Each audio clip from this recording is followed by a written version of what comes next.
Unang sasabihin mo, humingi ka at ika'y bibigyan. 1 plus 1.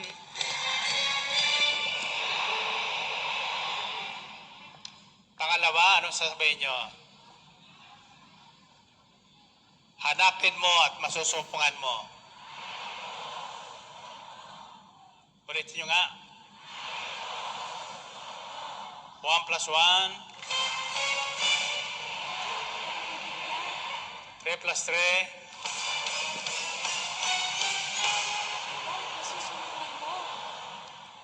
Anong pangatlo?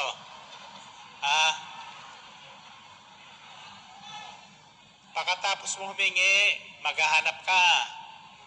Para masumpungan mo, anong gagawin mo? Kakato ka. So ang katawin mo, sabihin mo, kumato ka. Sa noo mo kakatukin. Kumato ka at masusumpungan mo at kumato ka at bubuksan ang pinto para sa iyo. So, ulitin nyo nga. Saan kayo kakatok? 1 plus 1.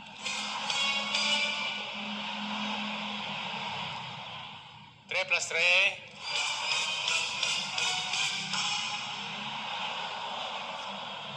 7 plus 7.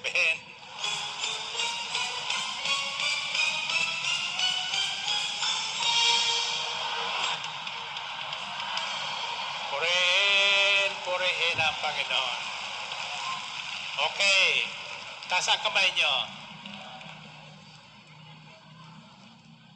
Kayo ba naniniwalang lahat na hihingi nyo ngayon ay ibibigay sa inyo? Okay, taas ang ating mga kahilingan. At lahat ng bagay na ibig niyong pagpalain ng Panginoon. At umasa tayong tutuginin tayo ng Diyos. I know the Lord will answer all our prayer requests today.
yakapin niyo ang iyong mga prayer request at matatot tayo'y manalangin. Sabihin natin, Panginoon, salamat po sa lahat ng mabuting bagay na inyong inilaan para sa amin. Ngayon din, ako'y nananalig at nanampalataya na tinanggap ko na. Tinanggap ko na ang lahat ng ito sa ngalan ni Jesus. Amen? Amen. Okay, baba ang iyong mga hawak kamay at purihin natin ang sabay-sabay ng malakas na malakas ang ating Panginoon. Okay. Sa bilang kong 3, ito ang sasabihin nyo. Ano sasabihin nyo? Tinanggap ko na, tinanggap ko na, tinanggap ko na ang lahat ng kahilingan ko. Ulit nyo nga.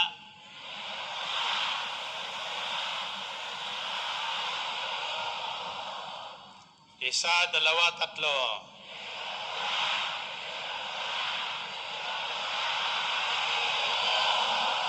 Purihin, purihin ang Panginoon.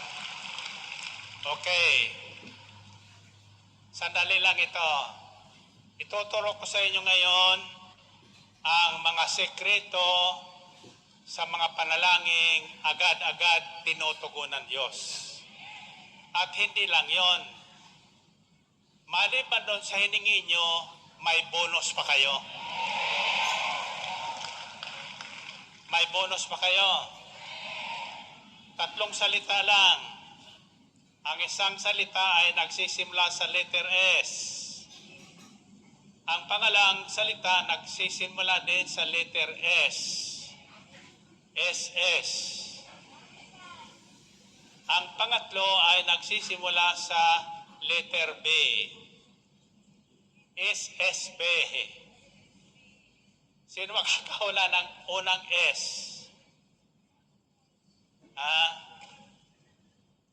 Sabi nila, sacrifice daw. Sino pa mahula ng letter S? Unang S. Salvation daw.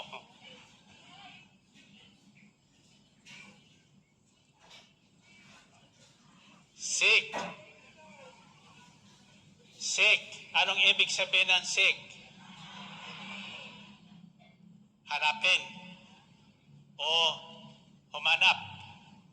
Maghanap. Tatanong kayo, ano ang nauna? Paghingi o paghanap? Anong hahanapin nyo? Sabi sa Matthew 6:33, but seek first His kingdom and His righteousness, and all these things will be given to you. Hanapin niyo muna yung pinagbubuhatan ng lahat ng mabuting bagay bago tayo hihingi. Nasusundan niyo ba yon? Now, sa ngayon, anong hinahanap ng mga dalubhasa sa kalusugan?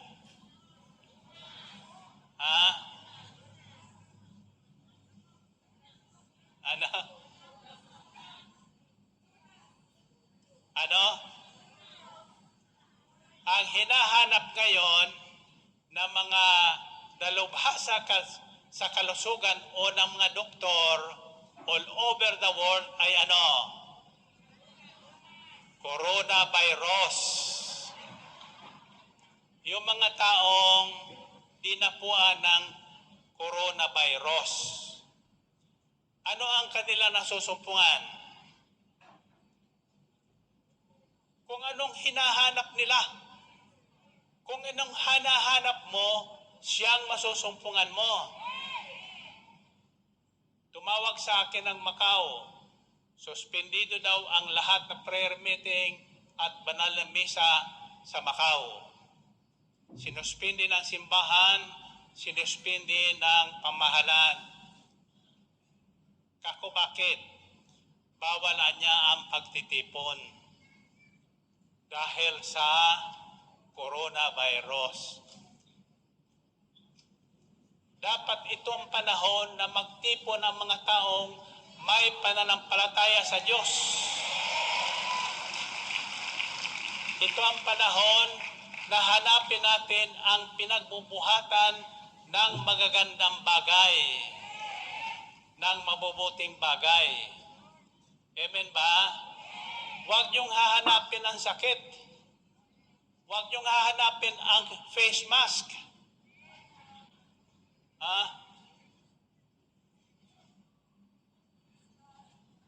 Hanapin niyo boyfriend daw.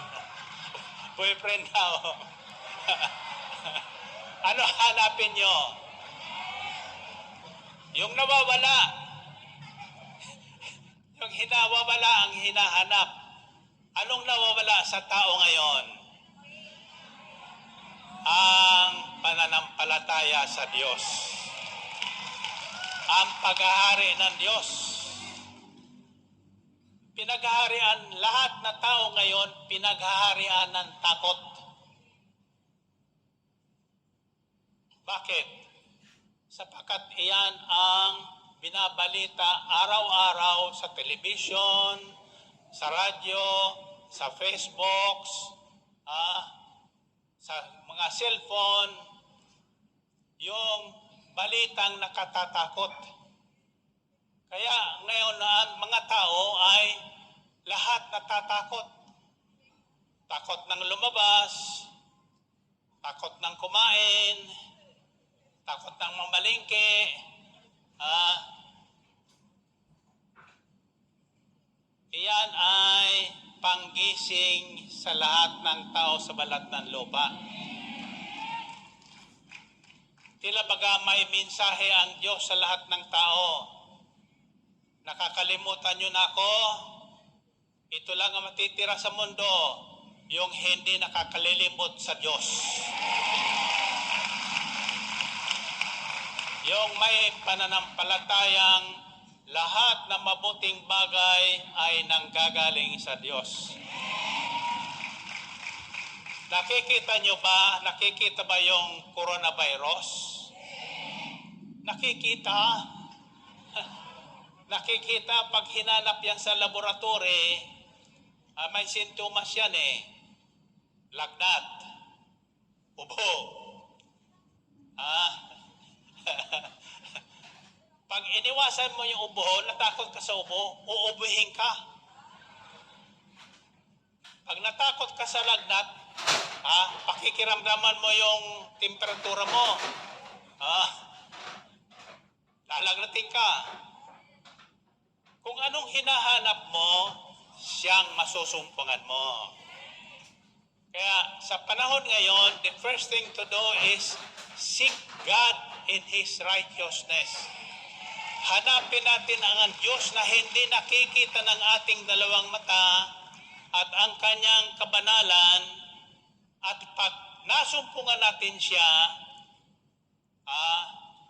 lahat ng ating takot, lahat ng ating pangamba na mawawalan o magkakasakit ay tutugunin niya. Alisin niya. Papalitan niya ng kapanatagan.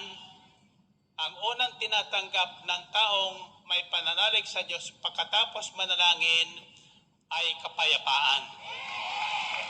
Kapayapaan at katatagan. At lakas ng loob na lumaban. Lumaban sa anumang bagay na kinatatakutan. Amen ba? So yan ang kailangan natin ngayon. Hanapin natin yung Diyos na nagbibigay ng lahat ng mabuting bagay. Ang mabuting balita ay ganito. Babahay ko sa inyo ang sekreto ng mga answered prayer. The secrets to answered prayer. The first word is seek. Hanapin mo. Hanapin mo yung makatutugon sa pangailangan mo. Sapagkat ang Diyos, sabi doon sa susunod na letter S, ano yon? Paano ka manalangin? Ang sabi doon sa susunod na talata, bibigyan nyo ba ng bato ang humihingi, ang iyong anak na humihingi ng tinapay? Anong ibibigay nyo? Kung anong hiningi niya, tinapay, di tinapay ibibigay. Bibigyan nyo ba ng ahas yung humihingi ng isda? Siyempre, isda. Anong ibig sabihin noon? Sa ating pananalangin, we have to be specific. The letter S stands for specific prayer. Kailangan hingin mo sabihin mo yung kailangan mo. The best specific prayer that I have read in the Bible is very short. It was the prayer of Solomon. Ano ang panalangin ni Solomon? God, give me a wise and discerning heart. Bigyan mo ako ng isang pusong maunawain. Pusong maunawain. Now, everything is about gift. Kung kayo daw na tao na masasama ay marunong magbigay ng mabuting bagay, mabuting regalo sa inyong mga anak, bagamat kayo makasalanan, ang inyo pa kayang amang nasa langit ang hindi pa kayo bigyan ng mabubuting kaloob. Good gift, sabihin nyo. Good gifts. Anong ibig sabihin ng good gift? Mabuting kaloob. Ibig sabihin, specific talent na ibibigay sa inyo ng Diyos.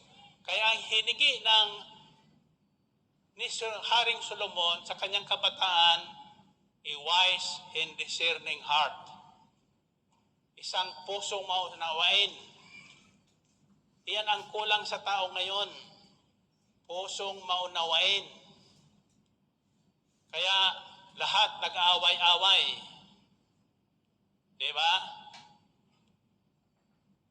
Dito sa El Shaddai, ako'y naniniwalang lahat na nakikinig ng mabuting balita ay magkakaroon ng pusong maunawain.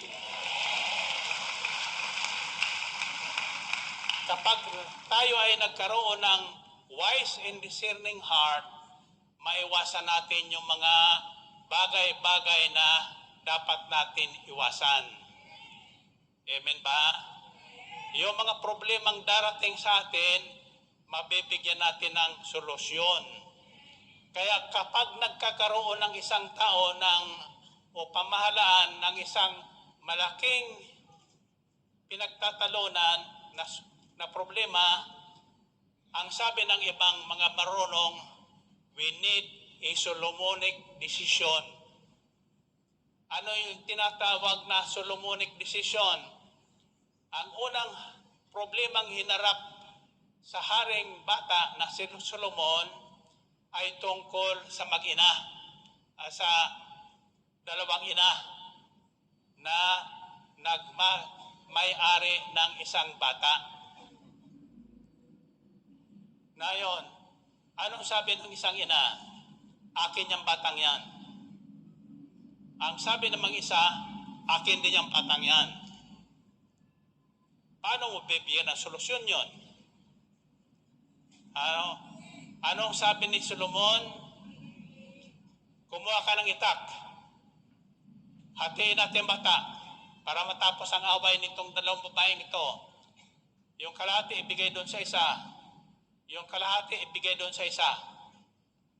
Anong sabi nung nagpanggap na ina? Mabuti nga. Mabuti nga para matapos ang away namin ito. Ang sabi nung tunay na ina, huwag mong sugatan ng bata, bigay na lang sa kanya. Ang tunay na ina ay ibibigay pati ang buhay niya alang-alang sa tunay na anak niya. Amen ba? Kaya bilang patunay ng pag-ibig sa atin ng Diyos, ibinigay niya ang kanyang nag-iisang anak, ang Panginoong Kristo. Iyan ang tunay na pag-ibig. So, when times are difficult like this, we need a Solomonic decision. Kaya ang kailangan nating kahilingin ngayon ay a wise and discerning heart. Pusong maunawain. Marunong umunawa. Kapag tayo nagkaroon ng pusong marunong umunawa, maiwasan natin ang gulo sa pamilya. Ang away-away ng pamilya. Family is forever. Tatandaan nyo, if the family is destroyed, society will be destroyed. Iyan ang pangunahing suliranin ng ating bansa ngayon at ng buong daigdig. Sinisira ang pamilya. Sagrado po ang pamilya. Bago bayan, pamilya muna. Pamilya muna. Amen ba? At ako'y naniniwalang lahat na sumasamba kay El Shaddai at nagtitiwala sa Kanya, bubuhin ang pamilya. Hindi magkakawatak-watak ang pamilya. Bakit? Sapagkat marunong magbigay ang isang pusong maunawain. Sige, sa'yo na yan. Nung tayo ay binabatikos dito sa gawaing ito at binibintangan tayong mga hindi Katoliko, ang sabi ko kay Bishop Pacane, kung nakagugulo po kami sa simbahan, ibibigay ko na sa inyo ang gawain. Tanggapin nyo lang ito. I offer this 2 times kay Bishop Pacane, and I will still support it with my tithes and offerings kung iyan lang hinahanap nyo. Ang sabi ni Bishop Pacane sa akin, hindi maaring gawin yan ng simbahan at hindi mo rin maaring gawin yan sapagkat hindi ikaw ang nagsimula niyan. Pinagkatiwala lang sa iyo yan ng Panginoon. Amen? So, wala akong magawa. Diba? Para hindi tayo makagulo, ibigay natin sa kanila. Kayo mga chapter cell groups natin na ayaw papasukin sa simbahan ng mga pare noong una, ang sabi sa akin ni Bishop Pacane, kung ayaw nila, sa labas kayo. Sapagkat ang pagsamba sa Diyos ay pwedeng sa puno ng kahoy, pwedeng sa init ng araw, pwedeng sa ilalim ng ulan. Amen ba? Sapagkat masusumpungan lamang ang Diyos ng mga taong tunay naghahanap sa Kanya. So, kaya sinabi doon sa Matthew, seek first. Unahin mo muna hanapin ang paghahari ng Diyos at ang Kanyang mga patakaran. Amen ba? Bago ka humingi ng anumang bagay. Now, the reason why in this ministry, I required everybody to write down their prayer request. When I started in the Catholic Charismatic Renewal, I wrote down 7 prayer requests. At yung aking mga kahilingan na yon, natatandaan ko, lahat tinugon ng Panginoon.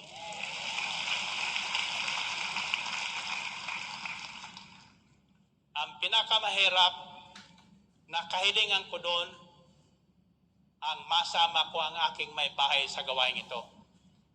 Ang maunawaan ako ng aking may bahay sa gawain ito. Ang sabi sa akin ng Panginoon noon, na ako'y nagninilay, anong pipiliin mo? Ako, ang gawain, o ang may bahay mo? Ang sabi ko, parehas. Sabay silang dalawa, ang gawain at ang may bahay ko. Anong binigay ng Panginoon? Parehas. Sapagkat kapag ang Diyos ay nangako, kanyang tutuparin. Amen ba? Kaya ngayon, hanggang ngayon, bagamat maraming taon ang lumipas, ang huling kahilingan ko sa Panginoon ay ang mahalin ako ng may bahay ko. And finally, on our 50th wedding anniversary, nagtapat siya. Sa unang pagkakataon, ang sinabi niya, "Now I love you." Amen ba? So, don't you ever give up. Hantayin mo. Basta sa oras ng panalangin mo, ito ang letter B. Believe that God is able to enable the disabled. Believe that God is able to do what you are requesting to do. For as long as it is good gift. All good gifts are coming from God. Lahat na mabuting kaloob ay nanggagaling sa Diyos. Yan ang ibig sabihin ng sinabi niya dong, kung hihingi ka ang anak mo ng tinapay, bibigyan mo ba ng bato? Kung hihingi ng isda, bibigyan mo ng ahas? Hindi, siyempre. Ibig sabihin noon, be specific in your prayer. Huwag kang basta humingi. Hingi mo yung kailangan mo. At ano ang hiningi ni Solomon? Pusong maunawain. Pag nagkaroon ka noon, a wise and desiring heart, susunod na ang lahat ng bagay. And all these things will be added unto you. Anong all these things yon? Yung kakainin mo, daramtin mo, iinumin mo, pamasahe mo, etc., etc. Pati kotse, pati bahay, pati may bahay. Sabi nung aming bunsong anak, sabi niya, "Ma'am, patayo mo na ako ng bahay." Ang sabi naman ni Sister Belen, maghanap ka muna ng may bahay. Patatayo kita ng bahay kung mayroon ka ng may bahay. Ibabahay. Amen ba? So, seek first. Unahin nating hanapin yung pinagbubuhatan ng mabubuting bagay. Huwag mong hanap ng problema. Sapagkat ang problema, kahit hindi mo hanapin, darating yan. Anong pinagkakaguluhan ngayon? Hinahanap nila yung mga taong nakasalubilo nung nagkaroon ng coronavirus. Paano masusupungan yung may coronang virus? nakakorona. Nasaan yung corona? Nasa ilong. Wala doon sa ulo, yung corona. Nasusumpangan niyo ba yan? Natatandaan niyo ba yan? Kaya ako'y natutuwa sapagkat nung unang linggo natin, halos lahat naka-face mask.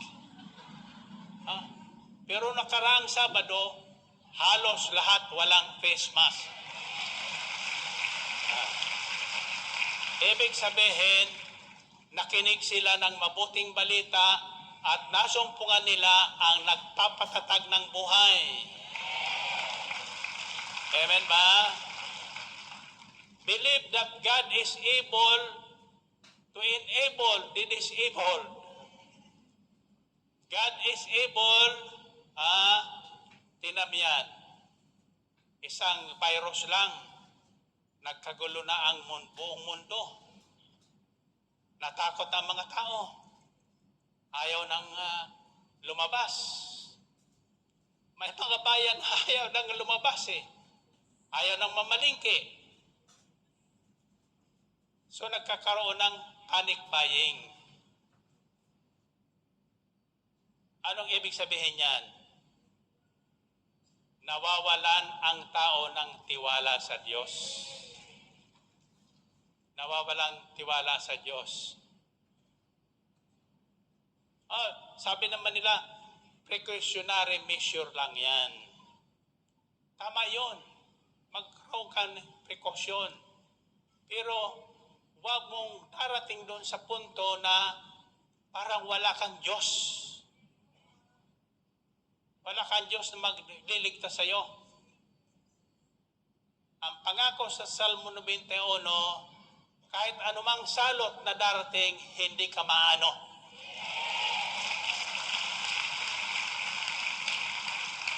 Pag nanatili ka sa Kanya at nanatiling tapat sa Kanya, Kanyang sasamahan, Kanyang iingatan, pag may hilahil, sasakluluhan, at gagantimpalaan ng mahabang buhay.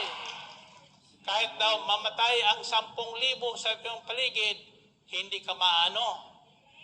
Kahit ilang panglibo ang mamatay sa coronavirus na yan, walang Tagay El Shaddai na maano. Amen ba? So, SSB. Tandaan nyo na, nililista ba yung tinuturok sa inyo? Pag may problema kayo, unang S. Sick. Hanapin mo muna yung makatutugon ng problema mo.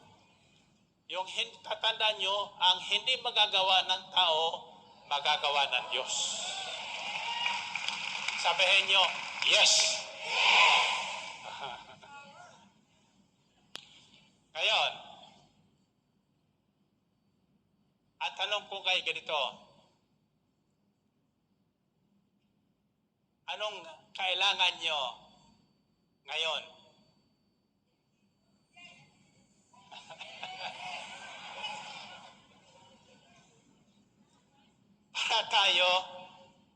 Para ang ating bayan ay maligtas sa salot na ito. Walang Pilipinong mamamatay dahil sa coronavirus.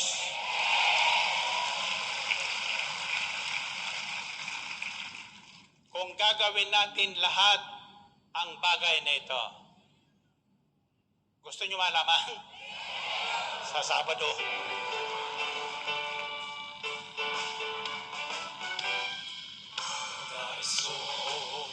Pagpalain, simulan at tapusin ang gawain at mahal na mapagsasabihin ang purong likod natin. Sama niya, aral niya siya, iginhawa ang ating buhay at tumutin ang buhay, tumuhin tayong sabay-sabay. Kaya na sama-sama, kaya siya ay sumapat at ito'y ating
Taas ang kamay.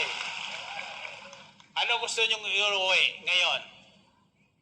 Iyan ang isisigaw nyo. Ha? Ito ang isisigaw nyo. Pag sinigaw nyo ito, lahat na problema sa bahay nyo, magkakaroon ng solusyon. Ha? At ang solusyon ay nasa inyo. Wala doon sa mister mo, wala sa anak mo, wala sa kapitbahay mo, wala sa biyanan mo, nasa sayo. Pag ito ay inuwi nyo,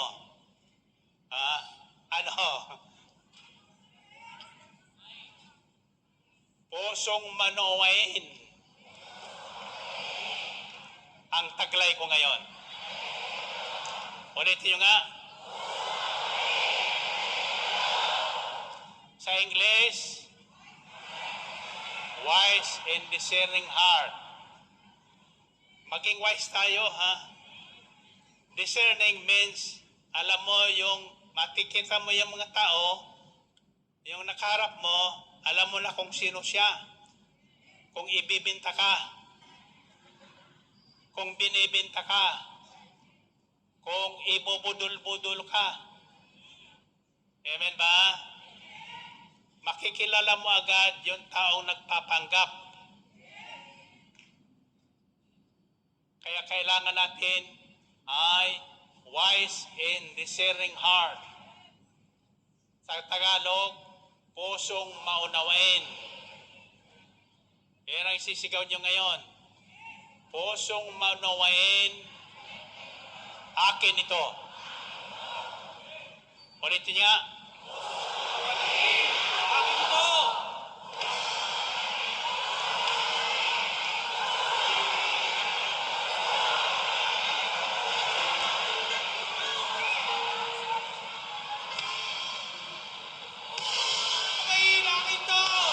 God bless you.